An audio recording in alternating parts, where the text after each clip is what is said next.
Daniel still remembered the first night they met. It was raining outside, the kind of rain that made the city lights blur into soft colors. He was sitting alone in a small coffee shop, pretending to read a book he hadn't touched in 20 minutes. And then she walked in. Emma. Wet hair, oversized hoodie, tired eyes. She looked around the cafe like she didn't belong anywhere. When their eyes met for a second, she smiled awkwardly, the kind of smile people give when they're trying to survive a bad day. That smile ruined him forever. At first, everything felt easy. Too easy. They talked until 3 a.m. almost every night. About childhood memories, dreams, fears, music. Conversations never ended. Daniel used to think people exaggerated when they talked about finding their person, until her. Emma made ordinary moments feel important. Going grocery shopping somehow became fun. Watching movies became a ritual. Late-night drives became therapy. And silence never felt awkward with her. That was the scary part. He had never felt peace like that before. 2 years later, they moved into a tiny apartment together. The walls were thin. The kitchen was too small. The shower barely worked. But they loved it, because it was theirs. In the beginning, they promised each other something. No matter what happens, we talk. That promise lasted longer than most relationships, but not forever. Life changed slowly. That's how relationships usually die. Not with screaming, not with betrayal, but with silence. Daniel started working longer hours. Emma became distant. At first, it was small things. She stopped sending good morning texts. He stopped asking about her day. Dinner conversations became shorter. How was work? Fine. You okay? Yeah. And somehow, yeah became the loneliest word in the apartment. The weird thing about falling apart is that nobody notices it immediately. You still kiss goodbye, still sleep in the same bed, still tell people you're happy, but deep down, something already left. One night, Daniel woke up at 2 a.m. and noticed Emma sitting on the balcony alone. She was wrapped in a blanket, staring at the city lights. He opened the door slowly. You okay? He asked. She nodded, but her eyes looked empty. Do you still love me? She suddenly asked. The question hit him harder than he expected. What kind of question is that? The kind people ask when they already know the answer. Daniel sat beside her in silence. He wanted to say yes immediately.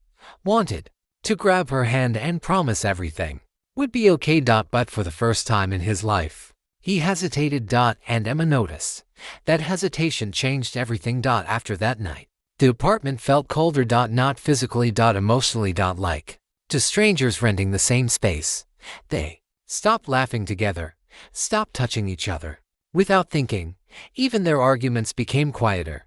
And somehow, that hurt more. One evening, Emma accidentally left her phone on the kitchen table while taking the shower. A message lit up the screen. I miss talking to you. Daniel froze.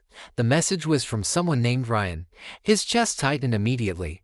But what hurt the most wasn't jealousy. It was realizing someone else was giving her the attention he stopped giving long ago. When Emma came back, she immediately noticed his face. You looked at my phone. No, he lied.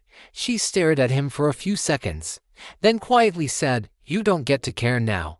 That sentence stayed in his head for weeks. The truth was ugly. Neither of them cheated. Neither of them hated each other. They just stopped choosing each other every day.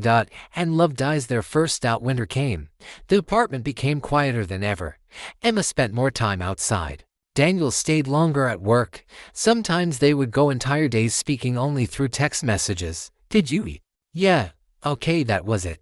One night, Daniel came home early. The apartment was dark except for the bedroom light. Emma was sitting on the floor surrounded by boxes. At first, he didn't understand. Then he saw folded clothes. Books. Pictures. Her things. What are you doing? He asked quietly. Emma looked at him with exhausted eyes. I can't keep pretending we're okay.